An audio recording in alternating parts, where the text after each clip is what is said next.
Sandra Martinez's spit flew through the air in slow motion, hitting Michael Jordan square in the face.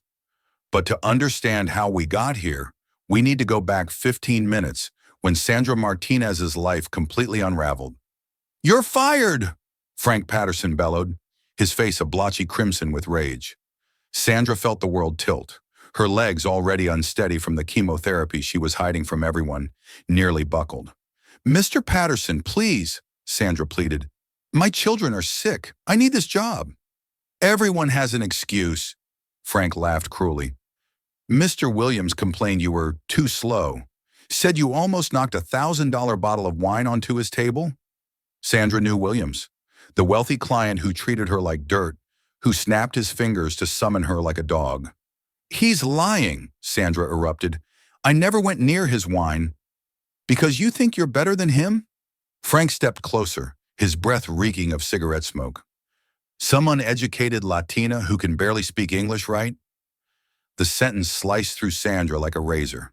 20 years in the United States, 2 degrees she'd never been able to use, 3 children raised alone after her husband abandoned them. "I've worked here 5 years, Sandra whispered. "Never missed a day, never broke a dish."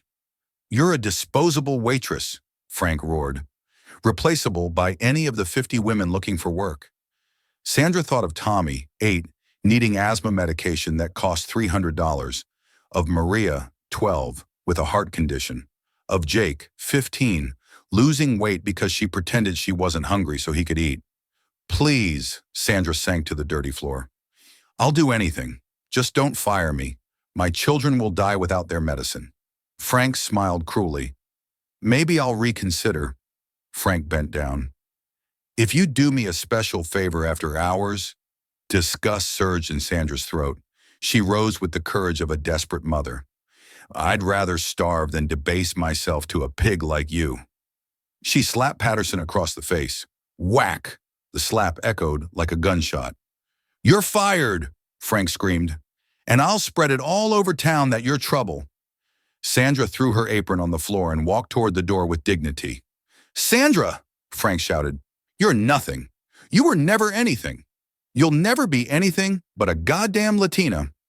Sandra stopped, turned, and for the first time in 5 years looked Frank in the eye. "At least I'm not a 50-year-old man who only feels powerful by humiliating desperate women." She strode into the dining room. 15 patrons watched in stunned silence. That's when the bell above the door chimed. A tall, well-dressed black man entered. Expensive suit, confident posture, an air of someone who'd never worried about bills. Just another rich guy, another who'd look through her.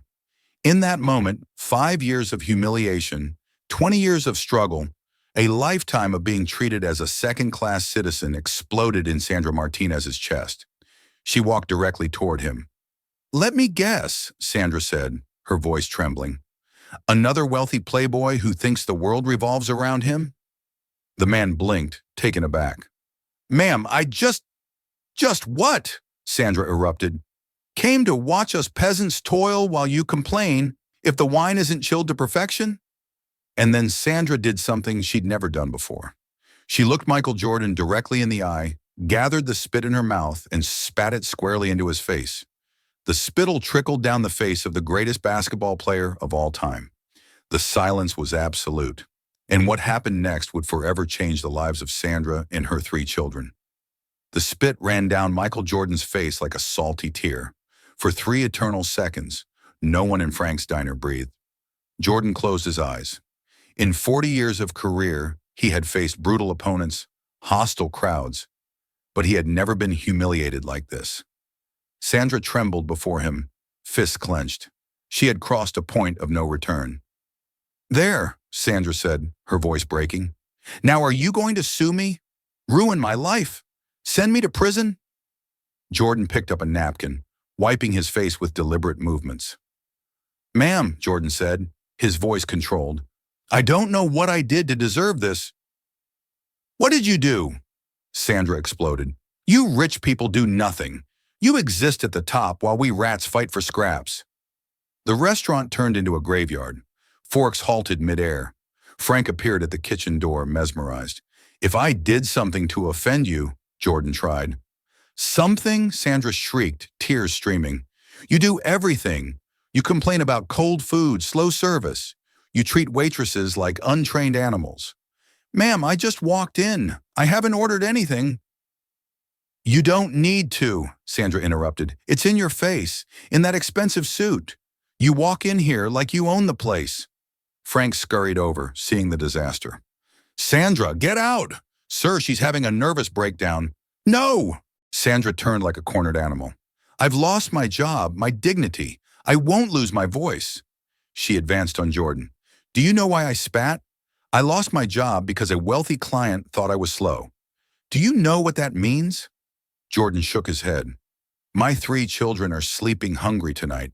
My 8-year-old won't have his asthma medication. My daughter won't see a cardiologist. I have to choose between electricity and food. A deafening silence followed. And the worst part, Sandra whispered, you'll go home to your millions, have dinner that costs my entire salary, and tomorrow you won't remember I exist. Jordan carefully folded his napkin. What's your name? Jordan asked. Why? For the lawsuit. Number because you are a human being in pain. Human beings have names. Sandra blinked, disarmed by the kindness. Sandra Martinez. And you have 3 children. I do, without a father. He abandoned us when I was pregnant with the 3rd. What are their ages? Tommy, 8, Maria, 12, Jake, 15. I'm a failed single mother. Jordan looked into her eyes. That's not what I see. I see a mother fighting alone for 3 children. That makes you one of the strongest people I've ever met. Sandra was speechless. No one had ever acknowledged her strength. Enough, Frank shouted. Sandra, get out before I call security. Did you fire her today? Jordan asked Frank. I did. Problematic employee. Why specifically today? Williams complained she was slow. Clients are priority. When did she cause a real problem? Frank hesitated. Well, when? I don't explain my decisions to strangers. Have you ever worked 16 hours to support 3 children on your own? Frank turned red. The doorbell rang. 3 small figures entered. Jake, 15, tall. Maria, 12, holding the younger one's hand. Tommy, 8, backpack slung over his shoulders. Mommy? Tommy asked. Why are you crying? Sandra's world collapsed, her children seeing her at her lowest ebb. Jake noticed the heavy silence, looked at the tall man. Mom, what's happening?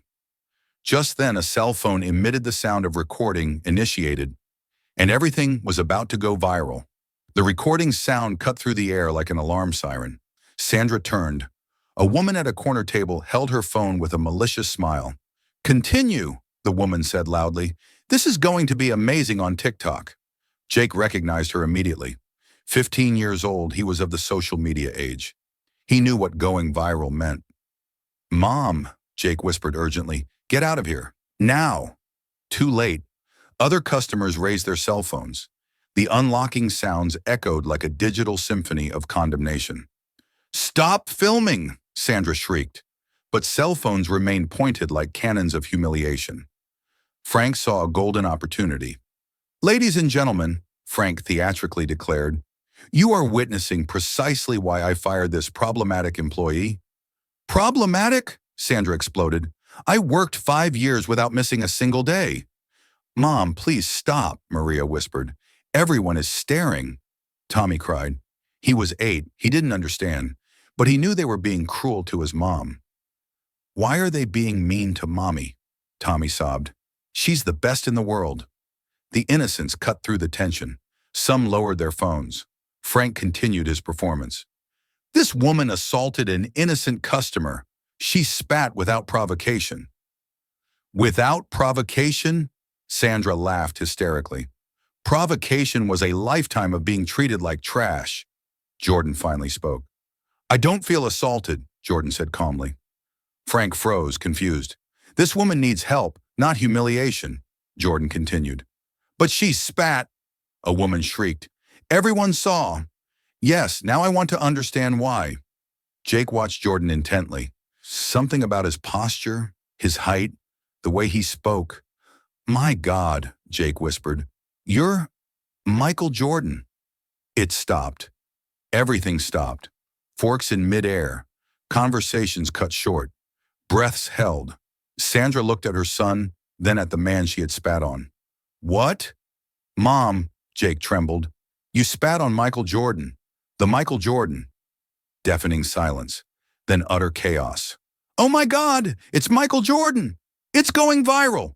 Waitress attacks legend. Cell phones returned with maniacal intensity. A live national headline. Sandra felt the world spin. Michael Jordan, Chicago's most famous. I didn't know. We have to leave, Jake urged, before it gets worse. Frank was ecstatic and screamed, Ladies and gentlemen. Frank yelled like an announcer. Fired employee assaulted Michael Jordan. Patronize our restaurant. You're disgusting, Jake said. Mom suffers and you want to make money. Jake was furious. With Frank, with the filmer, with this cruel world. You want the truth? Jake shouted at the cameras. My mother works 16 hours. She has 3 jobs. She never buys anything for herself. Jake, stop, Sandra pleaded. I'm not stopping, Jake continued. She takes cancer medication in secret. She pretends not to be hungry so we can eat. Suddenly, there was a different kind of silence. Cancer, Jordan asked gently. Sandra, do you have cancer? The bag slipped, spilling its contents. A torn wallet, photographs, a dozen vials of medication. Tommy picked up one of the bottles. Mommy, he piped innocently, why so many medicines? Maria hugged her brother, silent tears tracing paths down her cheeks. Tommy, she whispered, Mommy is sick. The doorbell rang, and a woman with a professional camera rushed in. Rebecca Stone entered like a hurricane of ambition. Blonde, 30, her career built on celebrity scandals. Michael Jordan, assaulted, was pure gold. Rebecca Stone, Channel 7 News, she announced, thrusting the microphone forward. Can anyone confirm a physical assault occurred here? Tommy hid behind his sister, terrified. Maria tried to shield the younger boy. Get out of here, Jake said firmly. My mother did nothing wrong. Rebecca ignored him, focusing on Jordan. Mr. Jordan, can you confirm you were assaulted by this employee? Jordan looked at Sandra, who was kneeling, desperately gathering the medicines. No, Jordan said. I can't confirm that. Multiple witnesses saw her spit. It happened, but assault implies malice. She's desperate, Frank interjected. She is malicious, a problematic employee. Please stop, Sandra whispered. My children don't need to see this. Rebecca sniffed out a better story. She bent down, reading the label on a medication. Chemotherapy? She asked loudly into the camera. This woman is undergoing chemotherapy? Maria let out a horrified gasp. Tommy's eyes widened. Mommy, Tommy stammered, scared. Are you going to die? Sandra's heart shattered. Months of hiding her illness to protect them. No, sweetie. She pulled Tommy close. Mommy is just a little sick. But she has the serious sickness medicine, Tommy said, his child's logic kicking in. Like Grandpa before he went to heaven. Jake confirmed the worst fears. How long have you been hiding it? His voice cracked. Jake, not now. When then? Jake exploded. When you fainted? When you died? Rebecca was ecstatic. Raising 3 children alone, battling cancer? She shoved the microphone towards Sandra. And you were still fired? Don't answer that, Jordan said firmly to Sandra. And you should be ashamed, he added, turning to Rebecca. I'm a journalist. I report the truth. You're exploiting a family in crisis for entertainment. Maria spoke with devastating maturity. I knew. I heard her throwing up in the morning. I saw her hiding medicine. I saw her crying in the bathroom. Sandra closed her eyes. She had failed to protect her children. No more lies, Maria interrupted. We're not babies. Jake works to help. I cook when you work. We know it's bad. Tommy cried louder. I don't want Mommy to go to heaven like Grandpa. Jordan felt pure fury, not at Sandra, but at the cruel system. Enough, she commanded with total authority. This ends now. Frank, seeing his fame slip away, doubled down. This woman is a liar. She's faking cancer for sympathy. Absolute silence. Jake glared at Frank with pure loathing. You said my mother is faking cancer? It's convenient to have cancer just when you're fired, Frank continued. Maria rose with striking dignity. Do you want to see the prescriptions? The hospital appointments? The bills she can't pay? Tommy clung tighter to his mother. Mommy doesn't lie. She's just sad sometimes. Jordan picked up a medicine bottle and read aloud. Docetaxel, cyclophosphamide, doxorubicin, expensive chemotherapy drugs. Side effects, severe nausea, extreme fatigue, constant pain. He turned to Frank. And you accused a woman taking these of faking her illness. Frank paled. I didn't mean... What exactly did you mean? The door swung open. A tall, blonde, impeccably dressed man entered. Sandra went paler than the medications themselves. Robert Henderson, the father of her children, the man who had abandoned her pregnant. Well, well, he smiled confidently. What an interesting gathering. Jake saw his father for the first time in 8 years. What are you doing here, Dad? Hello, son, he said with a false smile. I saw the Twitter video, came to see how you all are. Tommy, with pure curiosity, asked, Who are you?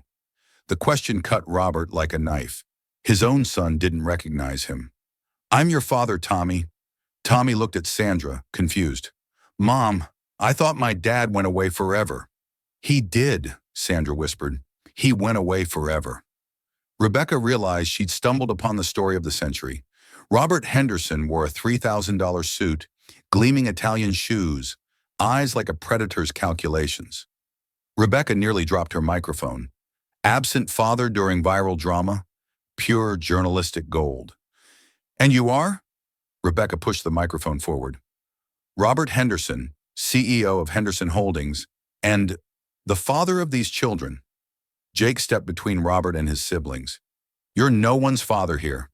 Parents don't abandon their children when things get tough. Robert laughed humorlessly. Jake, you were a child.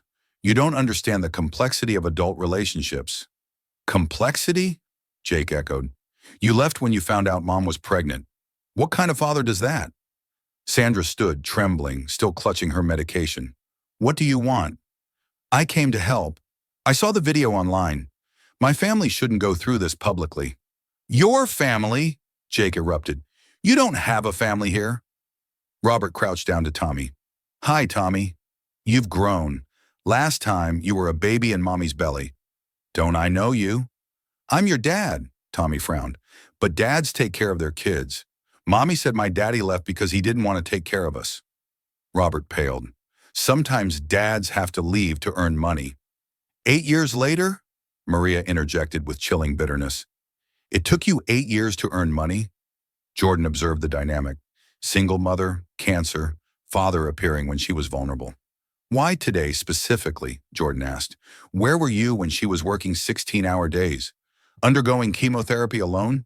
He replied, I didn't know about the cancer. Because you never asked, Jake interrupted. You never called. You never sent child support.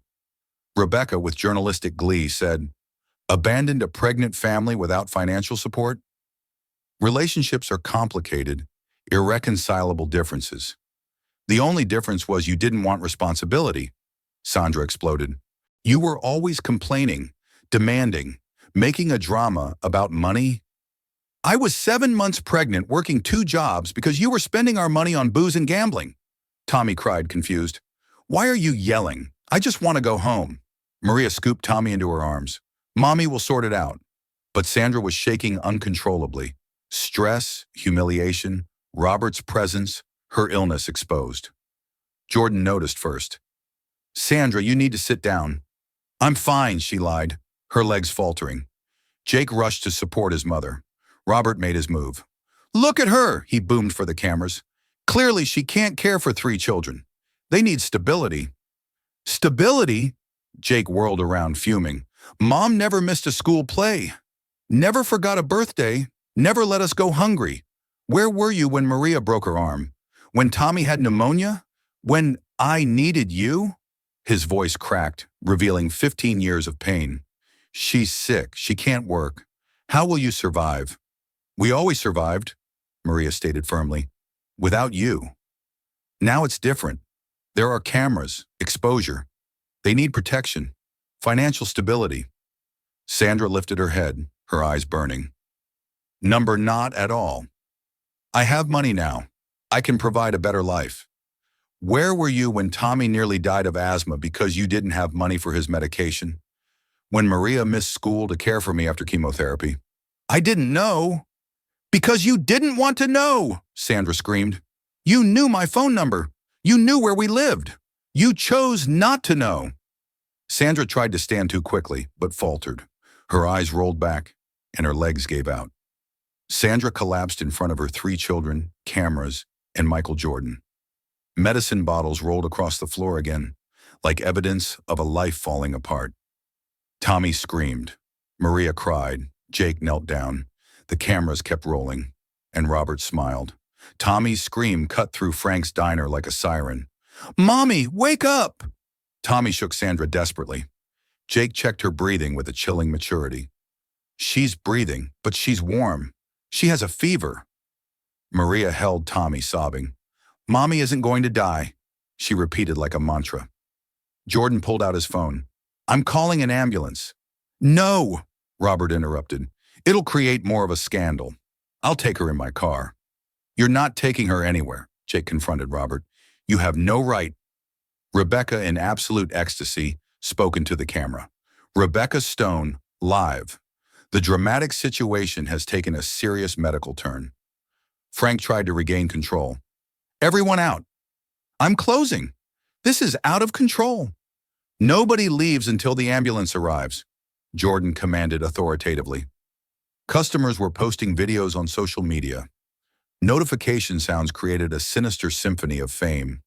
15,000 views, a young man announced, climbing fast. Waitress attacks, Jordan is trending. Jake stared in horror. You're posting? My sick mother. And you're posting this for entertainment? It's new, a man said casually. Jordan is a public figure. She isn't, Jake exploded. She's a sick mother who lost her job. She didn't ask to be news. Robert changed his tactic. See? Your mother can't protect you. I can. I have lawyers, resources. We don't want your resources, Maria said, hugging Tommy. We want our mother. Tommy looked at Robert with devastating innocence. Why didn't you come when Mommy got sick? Daddies take care of sick mommies. The question cut through Robert's rationalizations. It's complicated, Robert attempted. It's not, Tommy said with unyielding logic. When Maria was sick, I took care of her. When Jake was sad, I hugged him. When Mommy cries, I give her kisses. Why didn't you? Robert was speechless. Sandra regained consciousness, murmuring, Mom! Jake moved closer. Are you okay? Sandra's eyes fluttered open, a haze of disorientation clouding her vision. Jordan was kneeling beside her. I spat on you, she whispered, her voice raspy. Oh God, I spat on Michael Jordan. It doesn't matter. How are you feeling? Ashamed, humiliated, destroyed. Rebecca approached, her expression a mixture of concern and morbid curiosity. How does it feel knowing millions are witnessing your plight? I feel like my private life has become a circus for the entertainment of people who will never care once the cameras are gone, Sandra replied, her voice heavy with despair. Jake stood up, shielding his mother protectively. She spat once. They're treating it like homicide. Where were you when she was dying of cancer alone? The wail of approaching sirens pierced the air. You need to go to the hospital, Maria said. I can't afford it. I can't leave you, Sandra murmured, her gaze sweeping over her children. You'll come with us, Jordan stated firmly. Don't worry about the money. Just then the doors burst open. Paramedics rushed in, followed by a phalanx of news vans. Sandra's nightmare had officially become a national sensation, and she had no inkling of what was yet to come. The paramedics meticulously checked Sandra on the floor, her terrified children huddled around her. Low blood pressure, high temperature, one of the nurses reported into her radio. Severe exhaustion, oncological complication. I can't afford the hospital, Sandra whispered, her eyes pleading. And my children. She needs medical attention, the nurse assured her. We have protocols for children. Protocols, Jake echoed, alarm flaring in his eyes. Robert approached, his demeanor radiating a strained attempt at calm. I'm the children's father. I can care for them while she receives treatment. No! Tommy latched onto Sandra's arm, his small body trembling. I'm not going with him. I don't know him. We'll go with our mother, Maria declared, her gaze unwavering. Wherever she goes. Jordan sidled up to the nurse, identified as Carmen. Is there any way to keep the children with their mother? I can guarantee financial support. It depends on the medical condition, hospital assessment. If there are custody issues. There are no custody issues, Jake interrupted, his voice laced with contempt. This man isn't our father. He might have made us, but he was never a father. I'm not confused, Jake retorted, his anger simmering. You abandoned your wife and 3 children? Now you want to swoop in because it's convenient. Frank bellowed, his face contorted with rage. Everyone out! We're losing money! Suddenly, a measured voice emanated from the doorway.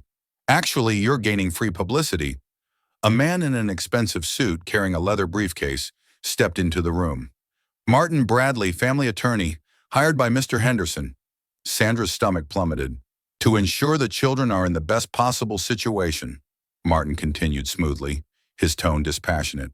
Considering the circumstances. He opened his briefcase, revealing a sheaf of papers. Single mother with cancer, unemployed, incapable of managing behavior. Financially stable father wishing to assume responsibility.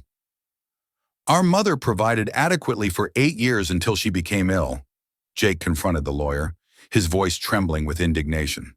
We're doing what's best for the children, Martin condescended. Outside, Rebecca was mobbed by reporters. Tommy sobbed, Why are so many people here? Why do they want pictures of mommy? People mistake suffering for entertainment, Sandra weakly offered. It may not be possible for you to stay together, Martin interrupted, if it's determined you're incapacitated. She's not incapacitated, Jordan interjected. She's ill. There's a difference. Sir, you have no legal standing, Martin turned to Jordan.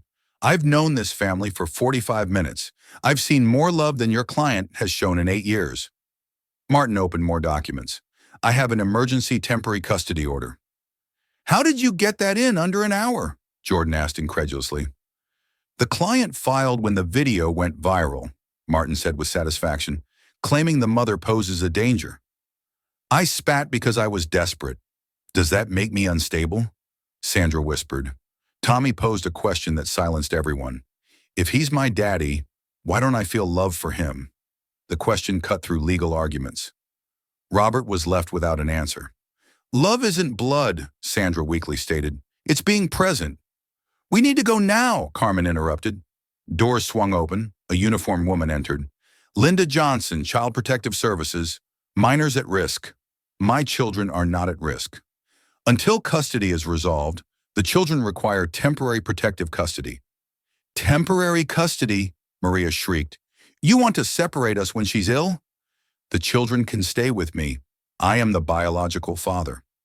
Sandra gathered her last reserves of strength and rose. I am the mother of these children, her voice firm. I work 3 jobs. I sold everything for medicine. I underwent chemotherapy and kept working. I have never put them in danger. Robert had 8 years to be a father. He chose not to be. He won't start by using my illness. She looked at Michael Jordan and said, I spat because I thought you were a rich, arrogant man. I was wrong about you, but not about how people like me are treated. If you want to take me to the hospital, my children go with me. We are a family. Families stay together. The silence was broken by applause. Jordan, clapping, said, That is the most courageous display of maternal love I have ever witnessed. The doors burst open, and Dr. Sarah Williams. This woman is dying. Dr. Sarah Williams stormed through the doors of Frank's diner like a medical hurricane. And you're here putting on a show while she's killing herself working. The silence sliced through the restaurant like a blade. Sandra's eyes lifted from the floor, recognizing the voice that had saved her life for the past 6 months. Dr. Williams, Sandra whispered. I can explain.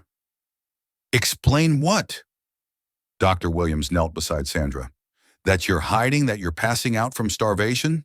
That you're taking expired medication because you can't afford new prescriptions? Linda from Child Protective Services tried to intervene. Doctor, we're assessing her ability to care for the children. Dr. Williams whirled around, eyes that could melt steel. You want to know who's caring for whom here?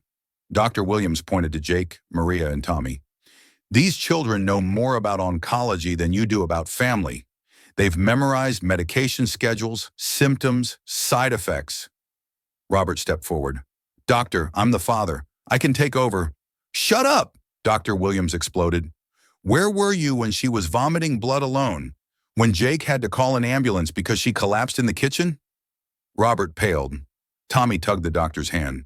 Doctor, a small voice breaking hearts. Is Mommy going to die like Grandpa? Dr. Williams knelt, eyes shining. Your mommy is a warrior, Dr. Williams said, but she needs to stop fighting alone. She's not alone, Jake said. We take care of her. And now, Jordan interrupted, I'm going to take care of her too. That's when heavy footsteps echoed from the entrance. Detective Marcus Thompson, Chicago PD, a man flashed his badge. I have questions regarding parental abandonment and child neglect. Robert turned ashen. The restaurant held its breath, because everything was about to change. Parental abandonment is a crime, Detective Marcus Thompson declared, sweeping in like a storm of authority. Robert Henderson recoiled, sweat beading on his forehead. Detective, I'm Martin Bradley, Mr. Henderson's attorney, Martin interjected. My client wishes to take responsibility. Responsibility? Thompson laughed dryly. Mr. Henderson, when was the last time you saw these children? 8 years, 2 months, and 15 days, Jake answered before Robert could. I stopped counting when I realized he was never coming back. The silence cut like a razor. And financial support? Thompson pressed. I was having financial difficulties, Robert stammered. But now you have resources to show up when there are cameras? Thompson jotted notes. Interesting timing. Tommy tugged the detective's pant leg. Officer? A small voice that could break hearts said, Why does this man want to take us away from Mommy when she's sick? Thompson knelt. What do you want, Tommy? To stay with Mommy, that's all. Robert tried one last gambit. I'm the legal father. Legal? Dr. Williams exploded. You abandoned sick children. Legal is a crime. Jordan approached Thompson. Detective, may I make a proposition? Speak. Jordan looked Robert in the eye. You sign over custody rights now, Jordan said coldly, or I'll document 8 years of abandonment publicly. Your company won't survive the scandal. Robert paled. I need to think. 5 minutes, Thompson said, while I check warrants for unpaid child support. It was then that Sandra, witnessing the battle for her children, felt the world spin. She fainted. Her head struck the corner of the table. Blood began to stream across the floor, and everything changed forever. Mommy! Tommy screamed as Sandra plummeted, her head exploding against the table. Red blood gushed across the floor like a macabre fountain. Carmen rushed over, pressing cloths against the wound. Pressure dropping. Massive blood loss, Carmen yelled. We need an ambulance now. Jake knelt in the blood, holding his mother's hand. Don't leave us, Jake cried. Please don't leave us. It was then that Jordan heard something that chilled his blood. Robert whispering to Martin, if she dies, this changes everything. Shut up here, Martin whispered back. But yes, custody would be ours. Jordan exploded. Thompson, Jordan screamed. They're calculating advantage in her death. Detective Thompson turned like a predator. Henderson, did you just wish your children's mother dead? No, Robert stammered. Jake stood up, his hands covered in blood, his eyes burning with hatred.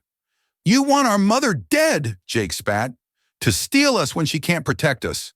Tommy sobbed. Why does he want Mommy in heaven? Tommy asked. Mommy is good. Robert tried to explain, but no words came out. How do you explain to a child that you're praying for his mother's death? Carmen screamed. She's not clotting. Chemo lowered her platelets. We're going to lose her. The doors burst open. Paramedics rushed in with a gurney. We're going with her, Jake declared. Only immediate family. The paramedic began. They are family, Jordan roared. And I'm paying for everything. Jordan threw a black card at the paramedic. As they carried Sandra away bleeding, Robert whispered one last time to Martin. Thompson heard it all, and he took notes of every dirty word. The deadly game had only just begun. Northwestern Hospital was jumping with alarms. Sandra was in trauma, 6 doctors fighting to save her. "Why are there so many wires?" Tommy bellowed, seeing Sandra tethered to machines like a broken robot. "The wires spy on Mommy's body," Dr. Williams explained. "They tell if she's going to live." Jake was glued to the window, trembling. "Will she remember us?" Jake whispered. Dr. Martinez appeared with news. "No serious brain damage," Dr. Martinez announced, "but there's a problem." "What?" Maria asked. "Severe malnutrition. Your mother lost 30 pounds starving herself so you could eat." "I knew it," Jake cried. "She pretended not to be hungry." Tommy sobbed. "Mommy was hungry and I ate it all?" Tommy shattered. "Did I kill Mommy?" "No!" Jordan roared. "The world killed your mother. You kept her alive." Dr. Martinez consulted notes. "There's more, Doctor," Martinez said grimly. "She was taking illegal pain medicine. She hid that chemotherapy tortured her." Maria wiped tears. "Our mother is a brave one." Tommy asked the heartbreaking question. "If Mommy dies," Tommy whispered, "does that bad man take us?" Jordan knelt. "Never," Jordan vowed. "You stay with me. Forever." "And what if you get tired of us?" Jake asked. "Like everyone does." "Jake," Jordan said, "commitment means never giving up. And I commit to you 3. Tommy looked up with huge eyes. "Can you be our temporary daddy?" "It would be an honor," Jordan whispered. It was then that alarms exploded in the trauma room. Sandra had woken in a panic, trying to sit up on the gurney, screaming Robert's name as she ripped the wires from the monitors. "Where are my children?" Sandra screamed, her hands shaking uncontrollably. "Robert is trying to take my children." Dr. Martinez and 2 nurses rushed into the trauma room, trying to calm Sandra while reconnecting the essential monitors. "Mrs. Sandra, you are in the hospital," Dr. Martinez said calmly. "Your children are safe. They are here." "No, no," Sandra continued screaming. "You don't understand. He wants me to die. He's waiting for me to die so he can have them." Jake pressed his face against the glass window, watching his mother in total panic. "She's scared," Jake said. "She's afraid that man will take us." Jordan approached Dr. Martinez. "Can she see the children?" Jordan asked. "Can you help calm her?" "We don't normally allow children in trauma," Dr. Martinez hesitated. "But considering the circumstances—" "Please," Maria pleaded. "Our mother will only calm down if she knows we're all right." Dr. Martinez nodded and opened the trauma room door. "Mommy!" Tommy rushed to the gurney, followed by Jake and Maria. "My babies," Sandra cried, pulling them into a weak embrace. "Are you all right? That man didn't take you." "We're fine, Mom," Jake said. "And that man isn't going to take us. Mr. Jordan promised." Sandra looked at Jordan, who stood respectfully in the doorway. "Mr. Jordan," Sandra said, her voice hoarse, "I spat in your face and you're protecting my children?" "Sandra," Jordan said gently, "you were protecting your dignity. Now I'm protecting your family." "But why?" Sandra asked. "Why do you care?" Before Jordan could reply, Dr. Williams entered the room with a grave expression. "Sandra," Dr. Williams said, "we need to talk about some very important things." "Bad news?" Sandra asked, steeling herself. "Not bad news, but serious news," Dr. Williams said. "First, you were slowly killing yourself. Severe malnutrition, extreme exhaustion, inadequate pain medication. If you had continued like this for a few more weeks—" "I would have died," Sandra finished, "and he would have gotten my children." "Exactly," Dr. Williams confirmed, "but now we're going to change that. You'll stay here until your body recovers. We'll adjust your chemotherapy regimen and ensure you have proper nutrition." "And my children?" Sandra asked. "Where will they stay while I'm here?" "With me," Jordan said. "If you're comfortable with that." Sandra looked at Jordan, then at her children. "Do you want to stay with Mr. Jordan?" Sandra asked. "Yes," Tommy said immediately. "He's nice, and he promised he'll keep us together." "And he won't give us to that man," Maria added. Jake was more cautious. "Mom," Jake said, "I trust him, and right now we need to trust someone." Sandra nodded slowly. "Mr. Jordan," Sandra said, "my children are all I have in this world, If anything happens to them, nothing will happen to them, Jordan promised. You have my word. That was when heavy footsteps echoed in the hallway. Detective Thompson appeared at the entrance to the trauma room, followed by a woman in a suit who was clearly a lawyer. Sandra Martinez? The woman said. I'm Amanda Richardson, family counsel. Detective Thompson called me about your situation. What situation? Sandra asked, alarmed. Your children's father has filed for emergency custody, Amanda explained, alleging maternal neglect and incapacity due to illness. Sandra turned as white as hospital sheets. Can he do that? Sandra whispered. Can he separate us? He can try, Amanda said, but I have good news. Detective Thompson has gathered significant evidence against Mr. Henderson. What kind of evidence? Jordan asked. Thompson opened his notepad. 8 years of parental abandonment, Thompson listed. Failure to pay court-ordered child support. Multiple witnesses who testified that he calculated profit from the mother's potential death. And we discovered something interesting. Thompson paused dramatically. Mr. Henderson isn't as financially stable as he claims, Thompson continued. His company is going under. He owes over $500,000 in federal taxes. Child custody would give him access to government benefits and sympathy marketing to save his business. The silence in the room was absolute. He wants to use us, Jake said, not as a question, but as a statement. He wants to use us to save himself financially. Precisely, Thompson confirmed. Orphans or children of a sick mother attract more compassionate investors. Sandra began to cry. He was really going to use my death as a marketing strategy, Sandra asked. Apparently, yes, Amanda said. But here's the good news. With this evidence, any competent judge will deny his custody request. And the bad news? Jake asked, because there was always bad news. The bad news is that custody battles can drag on for months, Amanda explained. And during that time, there's legal uncertainty. Tommy began to cry. Does that mean that man can take us? Tommy asked. No, Jordan said firmly. That's not going to happen. How can you be so sure? Maria asked. Jordan looked at Amanda. Is there any legal way to ensure these children stay with me during the proceedings? Jordan asked. Amanda thought for a moment. Well, Amanda said slowly, if the mother formally agrees, and if there are no objections from the state, you could become temporary guardian. Temporary guardian? Sandra asked. It means Mr. Jordan would be legally responsible for you until I recover, Amanda explained, and your biological father would have no rights during that period. Sandra looked at Jordan. You would do that? Sandra asked. You would become legally responsible for 3 children you met today? Jordan looked at Jake, Maria, and Tommy, 3 children who had lost so much, who had fought so hard, who deserved so much more than life had given them. Yes, Jordan said without hesitation. I would do it. Even knowing it could last for months? Sandra pressed. Even knowing we're strangers? Sandra, Jordan said, family isn't about how long you've known someone.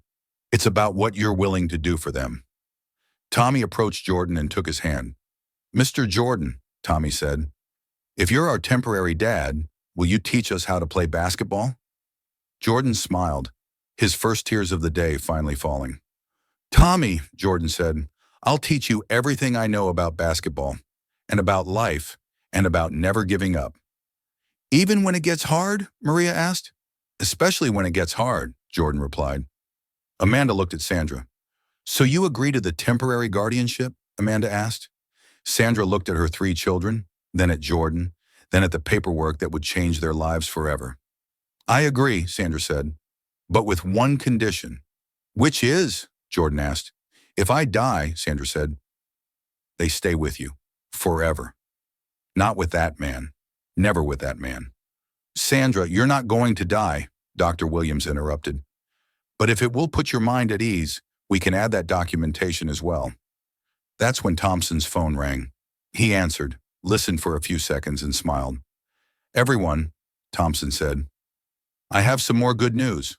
Robert Henderson has just been arrested. Arrested? Sandra asked. For what? Federal tax evasion, Thompson explained. Apparently, the FBI has been looking into him for months. Our child abandonment investigation alerted them to his whereabouts. Jake smiled for the first time in hours. So he can't bother us anymore? Jake asked. Not for a long time, Thompson confirmed. Tommy tugged on Jordan's hand. Mr. Jordan, Tommy said, does this mean you're our real dad now? Jordan knelt to be at Tommy's eye level. Tommy, Jordan said, this means we're a family now, and families take care of each other. Forever? Tommy asked. Forever, Jordan promised. And for the first time in 8 years, Sandra Martinez felt truly safe. But the greatest test was yet to come. 3 days later, Sandra sat propped up in her hospital bed, gazing out the window at the parking lot, where she could see Jordan teaching Tommy how to shoot a makeshift basketball fashioned from crumpled paper and tape. Jake and Maria were sitting on the grass, chuckling at their younger brother's clumsy attempts, but also cheering for every bit of progress. There was something profoundly ordinary and familiar about the scene that made Sandra's heart ache. This was how a family was supposed to be. This was how her children deserved to live. Dr. Williams entered the room carrying a thick chart in an expression Sandra had come to dread. Bad news? Sandra asked. Complicated news, Dr. Williams corrected, pulling a chair closer to the bed. Sandra, you're healing well. The contusion is gone. You've gained 6 pounds this week. Your energy levels are up. That's good news, Sandra said cautiously. What's the complicated part? Dr. Williams opened the chart and pulled out some papers. The complicated part is about your cancer treatment, Dr. Williams explained. We have options, but they all come with implications for your family. Sandra felt her stomach plummet. What kind of options? Option 1, we continue with the current chemotherapy regimen, Dr. Williams said. It's less aggressive, it allows you to maintain more energy for the children, but the prognosis is uncertain. Uncertain how? Sandra asked. 50-50 chance of full remission, Dr. Williams said honestly. 50-50 chance the cancer will spread. Sandra processed the information. And option 2? Option 2 is much more aggressive chemotherapy, followed by a double mastectomy surgery, Dr. Williams explained. 90% chance of full remission, but, Sandra asked, though she already knew she wouldn't like the answer. But you would be incapacitated for months, Dr. Williams said, completely reliant on the care of others. You wouldn't be able to work, you couldn't drive, you couldn't even take care of yourself, let alone the children. Sandra looked out the window again. Jordan had scooped Tommy into his arms and was helping him shoot the paper ball toward a makeshift trash can. Tommy was laughing in a way Sandra hadn't heard him do in months. How long? Sandra asked. If I choose option 2, how long would I be incapacitated? 6 to 8 months, Dr. Williams replied. Minimum. And the children? Sandra asked. Would they stay with Jordan that entire time? If you choose that option, yes, Dr. Williams confirmed. But Sandra, you need to understand, this is your best chance for long-term survival. Sandra closed her eyes. The choice was impossible. Risk her life to stay with her children or guarantee her survival, but hand her children over to Jordan for almost a full year. Is there a third option? Sandra asked. Dr. Williams hesitated. There is, Dr. Williams said slowly, but you won't like it. Tell me. Experimental treatment, Dr. Williams explained. There's a new protocol being tested. Fewer side effects, potentially more effective, but, Sandra asked. But it's experimental, Dr. Williams said. We don't know the long-term effects, and it's only available in Boston. You'd have to relocate there for at least a year. Sandra felt as though the world were crumbling again. Boston? Sandra repeated. That would mean pulling the children out of school, away from their friends, everything they know. Yes, Dr. Williams confirmed, but Jordan has already said he would go with you if you choose this option. Sandra looked at Dr. Williams in surprise. He said that? He did, Dr. Williams smiled. Apparently he has medical contacts in Boston and can ensure you get the best treatment available. It was then that the bedroom door swung open and Jake entered, followed by Maria and Tommy, all with faces flushed from playing outdoors. Mom! Tommy ran to the bed. I learned how to throw a ball. Mr. Jordan said I'm a natural. Jordan entered behind the children, carrying the paper ball and smiling. He really does have a knack for it, Jordan said. All of you do. Sandra looked at her children. Happy faces, bright eyes, and energy she hadn't seen in months, and felt her heart break. Children, Sandra said, we need to talk about something important. The smile on Tommy's face vanished instantly. Bad news? Tommy asked. Are you going to die? I'm not going to die, Sandra said quickly, but things might get complicated. Jake, with his forced maturity, immediately understood. The treatment, Jake said. You have to choose a different treatment. How do you know? Sandra asked. Because you have that look, Maria explained. The look you get when you have to make tough decisions about us. Dr. Williams looked at Jordan, who nodded. Children, Dr. Williams said. Your mother has a few treatment options, but they will all affect you in some way. Explain it to us, Jake said. We're not babies. Sandra took a deep breath. Option 1. I continue current treatment, stay with you all, but there's a chance the cancer won't go away, Sandra explained. Option 2. Very strong treatment that will probably cure me, but I'll be very sick for months and you all would have to stay with Mr. Jordan. And the third option? Maria asked, because she'd learned there was always a third option. Experimental treatment in Boston, Sandra said. Probably less bad than option 2. Probably better than option 1. But we'd have to move there for a year. Tommy processed the information with the simple logic of an 8-year-old. Mr. Jordan, Tommy said, will you come to Boston with us? If you'd like me to, Jordan replied. Yes. Jake looked at Jordan curiously. Why? Jake asked.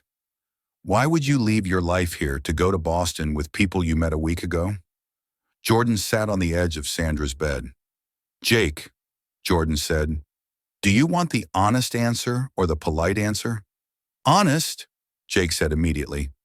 The honest answer is that I've fallen in love with this family, Jordan said. In a week, you've taught me more about courage, love, and sacrifice than I've learned in 58 years of life. Maria frowned. But you're Michael Jordan, Maria said. You must have met millions of brave people. I've met talented people, Jordan corrected. Determined people, competitive people. But I've rarely met people who sacrifice everything for others without expecting anything in return. Tommy walked up to Jordan. Mr. Jordan, Tommy said, if we go to Boston, will you still be our temporary dad? Tommy, Jordan said, if you all go to Boston with me, I hope to be much more than temporary. Sandra felt tears burning her eyes. Mr. Jordan, Sandra said, are you offering to adopt my children? I'm offering to become part of this family, Jordan corrected. In whatever way you'll have me. Jake looked at his mother. Mom, Jake said, which option do you want to choose? I want to choose the one that keeps our family together, Sandra replied, but I also want to choose the one that gives me the best chance of seeing you grow up. What if we choose together, Maria suggested. Like a real family. Sandra looked at Dr. Williams. How long do we have to decide, she asked. Ideally, a few days, Dr. Williams responded. The experimental treatment has a waiting list. Tommy tugged on Sandra's hand. Mommy, Tommy said, can I ask something? Of course, sweetie. If we go to Boston, Tommy said, and if you get really sick there, will we still be a family? The question broke everyone's heart in the room. Tommy, Sandra said, pulling him into a hug, we will always be a family. No matter what happens, no matter where we are, we will always be a family. Even if you die, Tommy asked, with the brutal honesty of children. Even if I die, Sandra confirmed. Because family isn't just about being alive. It's about love that lasts forever. Jake wiped away a tear. Mom, Jake said, I think we should choose Boston. Why? Sandra asked. Because it's the option that gives you the best chance, Jake explained. And if something goes wrong, at least we tried the best option. Maria nodded. And because Mr. Jordan said he'd come with us, Maria added, so we wouldn't be alone. Tommy looked at Jordan. Mr. Jordan, Tommy said, does Boston have basketball? Jordan chuckled. Tommy, Jordan said, Boston has some of the best basketball teams in the world. Then I vote for Boston too, Tommy declared. Sandra looked at Dr. Williams.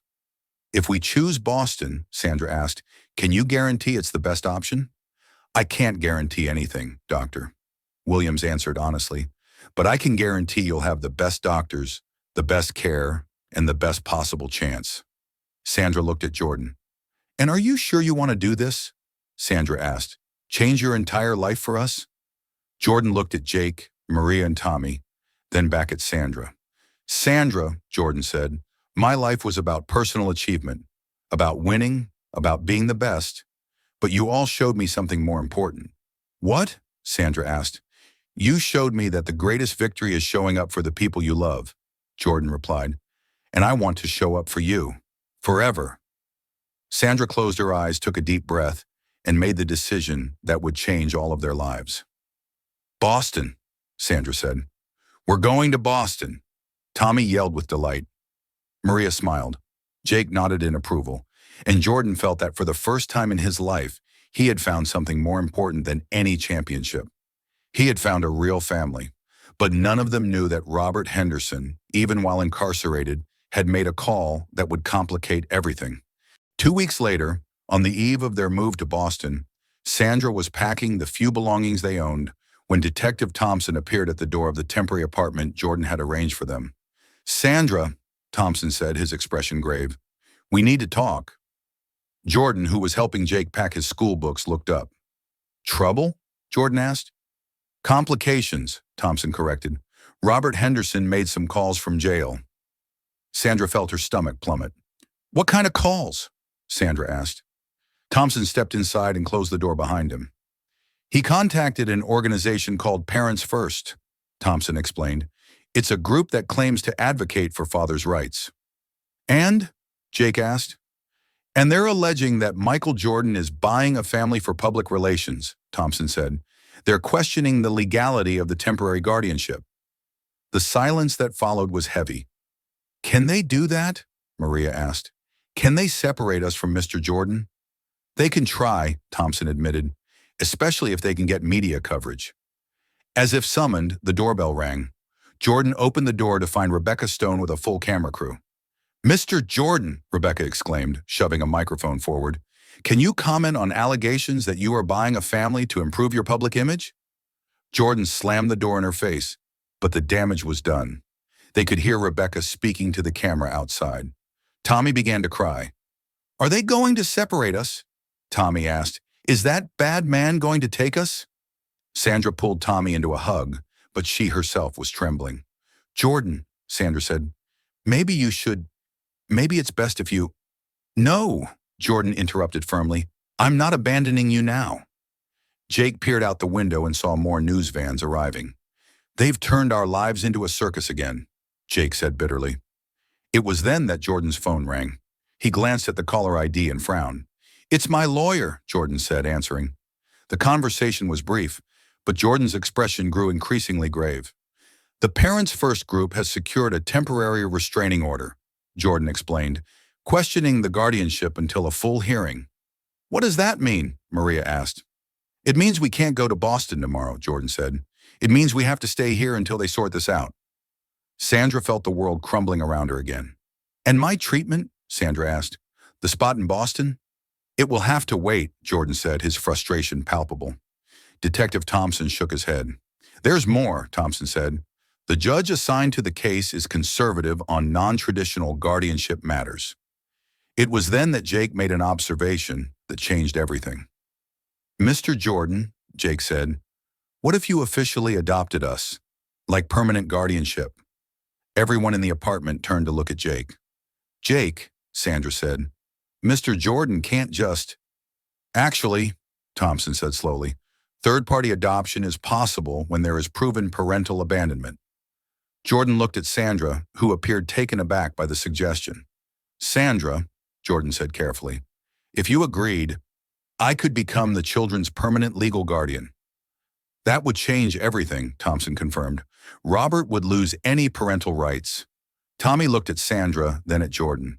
Does that mean Mr. Jordan would be our real dad? Tommy asked. Legally, yes, Thompson explained. He would have all the rights and responsibilities of a father. Sandra looked at Jordan, the man who had protected her family, who had cared for her children, who had changed his entire life to help them. "Jordan," Sandra said softly, "can I speak with you privately?" Jake scooped up Tommy and Maria.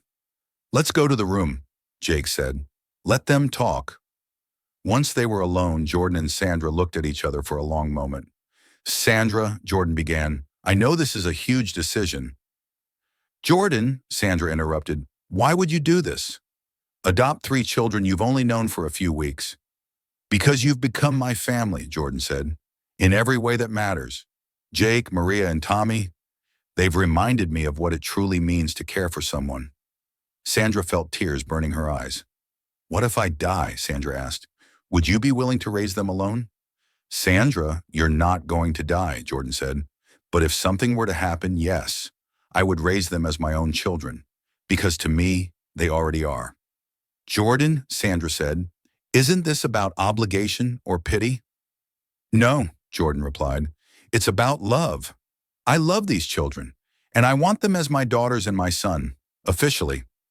From the room, they could hear the 3 children whispering urgently. "Do you think she'll let him?"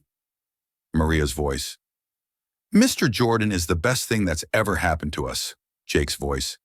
"I want him to be my real dad." Tommy's voice. Sandra laughed through her tears. "They're listening," Sandra whispered. "Let them listen," Jordan said, "because the decision affects them too." Sandra took a deep breath. "Jordan," Sandra said, "if you really want this, if you're sure?" "I'm absolutely sure," Jordan promised. Sandra looked at the door to the room, where she could see 3 small shadows beneath it. "Children," Sandra called out, "you can come here." Jake, Maria, and Tommy emerged from the room, trying to feign that they hadn't been listening. "So," Tommy asked immediately, "is Mr. Jordan going to be our real dad?" Sandra looked at Jordan, then at her 3 children. "If you want him to be," Sandra said, "if you truly want Mr. Jordan as a permanent father?" "Yes!" Tommy shouted. "Yes," Maria said, smiling. "He already takes care of us better than any father could." "Absolutely yes," Jake said. "But you promise you won't get tired of us?" Jordan knelt to be at the children's eye level. "Jake, Maria, Tommy," Jordan said, "I promise you I'll be the best dad I can be. Forever. And that's not something I'll change my mind about." Tommy threw himself into Jordan's arms. "So you'll be my daddy forever?" Tommy asked. "Forever," Jordan promised. Detective Thompson, who had been observing the whole scene, smiled. "Well," Thompson said, "that definitely resolves our legal issues. I'll start the adoption paperwork immediately." Sandra looked at Jordan. "Are you sure?" Sandra asked one last time. "About all of this?" Jordan smiled and hugged all 3 children. "Sandra," Jordan said, "3 weeks ago you spat in my face in a restaurant. Today I'm adopting your children. If that's not destiny, I don't know what is." And outside, Rebecca Stone had the story of her career as the children ran to the window shouting, "He's going to be our dad. Mr. Jordan is going to adopt us." 6 months later, the living room of their new Boston home was filled with laughter as Tommy tried to teach Jordan origami. Maria was in the kitchen helping Sandra prepare dinner, while Jake studied at the living room table. Sandra stopped chopping vegetables and watched the scene. Her hair had begun to grow back after successful chemotherapy. She was alive, healthy, and happy. But more importantly, her family was complete. "Mom," Maria said, "are you okay?" "I'm perfect," Sandra smiled. "Just watching our family." The adoption had been finalized a month after they arrived in Boston. Jordan was now legally the father of Jake, Maria, and Tommy. The documents were framed on the wall, not out of vanity, but as a reminder that families can be created by love, not just by blood. "Jordan," Sandra called, "dinner in 10 minutes. "Just 1 more minute," Jordan shouted back. "Tommy is teaching me to make a crane." Jake looked up from his books. "Dad," Jake said, and the words still made Jordan smile every time. "You're terrible at this." "It's true," Jordan laughed, "but I'm getting better." The phone rang, and Maria answered. "Jordan Residence," Maria said. "Hi, Doctor." "Williams."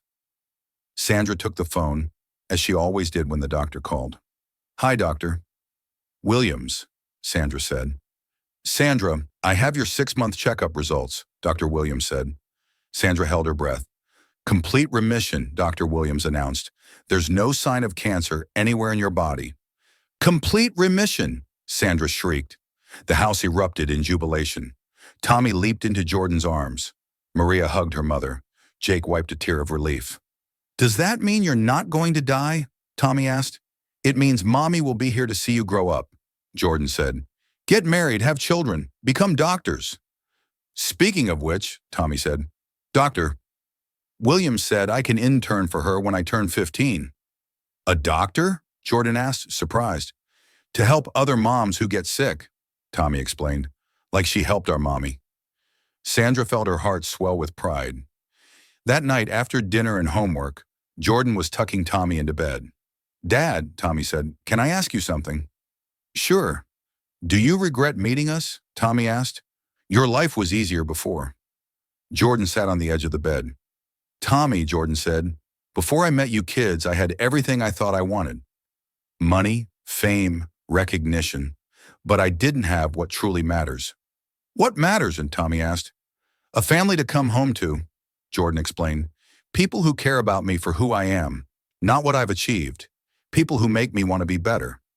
Do we make you better? Tommy asked. You made me discover who I really wanted to be, Jordan replied. A dad. In the living room, Sandra found Jake organizing his books. Jake, Sandra said, how do you feel about Jordan being the official dad? Jake stopped what he was doing.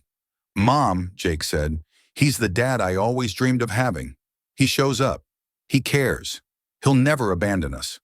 How do you know? Sandra asked. Because he had every chance to give up on us, and he never did, Jake explained. He chose us, and he keeps choosing us every single day. In Maria's room, Sandra found her writing in a journal. What are you writing? Sandra asked. An essay for school, Maria said, about real-life heroes. About who? About you, Maria smiled, and about Daddy Jordan. About how sometimes heroes don't wear capes, they wear waitress aprons or come disguised as rich customers. Sandra kissed Maria's forehead. I love you, sweetie. I love you too, Mom, Maria said, and I love our messy, perfect family.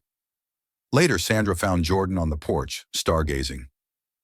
What are you thinking about? Sandra asked. How strange life is, Jordan said.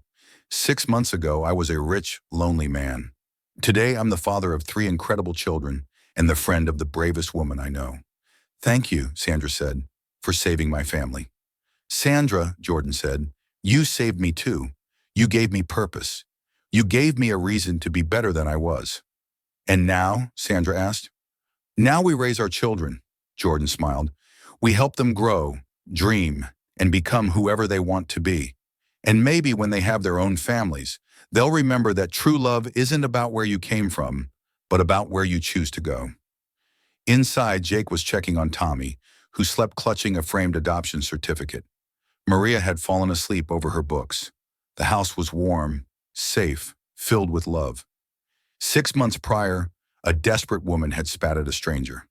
Today, that stranger was the father of her children and the best friend she'd ever had. Sometimes miracles begin in the most unlikely places. Sometimes the best families are the ones we choose. And sometimes spit and anger can transform into the foundation of the purest love. Because in the end, family isn't about blood. It's about showing up. It's about staying. It's about choosing to love, even when it's hard. And love, true love, always finds a way. If this story has touched your heart as it has touched ours, don't forget to subscribe to the channel and activate the notification bell. Stories like this remind us that, even in the worst of times, hope and love can transform everything. Share it with someone who needs to believe that real miracles still happen. Let us know in the comments which moment moved you the most. Your experience could inspire thousands of people. Together, we can spread more compassion and less judgment throughout the world. Subscribe now and become part of this family that believes in the transformative power of unconditional love.